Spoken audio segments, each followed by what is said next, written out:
ღალატი ყველაზე მძიმე დარტყმაა ადამიანისთვის. ქალი, რომელსაც სჯეროდა სიყვარულის, ოჯახის და უფლის.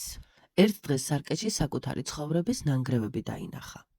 ქმარმა მისი შვილების მამამ უარყო ოჯახი და დედისტოლა ქალთან წავიდა.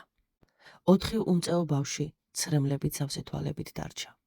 ცოლი კი ტკივილის, ცრემლებისა და შურის ჯვარზე გაკრული დარჩა. ტანჯვა დღეებს აყოლებდა.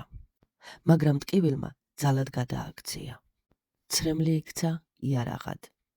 საზო წარკვეთილი, მაგრამ გონებით ძლიერი ქალი.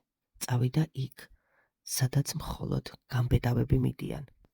არაბ ჯადოქართან, რომლის სახელის გაგონებაც ბევრს შიშით ათრთოლებდა. ჯადოქარმა მისი ცრემლები სისხლად გადააქცია. ტკივილი კი מחვილად.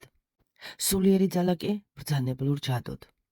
დაიწყო ისეთი შავი რიტუალი, რომ თავად ღალატიც კი მწვრად დაიმხო. დამოხდა სასწაული. მამაკაცი, რომელიც ვნებით სხვასთან იყო ბედნიერი, მოულოდნელად შიგნიდან დაიფერფლა. ყოველი ფიქრი, ყოველი სუნთქვა მხოლოდ ცოლს და შვილებს დაუბრუნდა. საყვარელი ქალი მისთვის იქცა სიბნელედ, სიცარიელედ.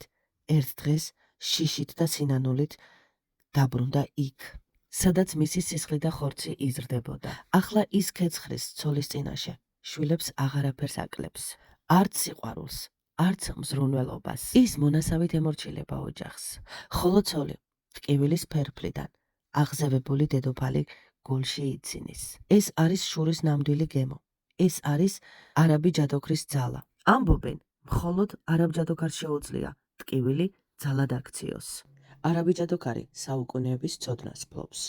ის არა მარტო შურისთვის, არამედ სიმართლის აღსადგენად მოქმედებს. მან მრავალი ოჯახი შეაერთა. იქ, სადაც ღალატმა, სიძულვილმა, სიცივემ ურთიერთობა დაანგრია.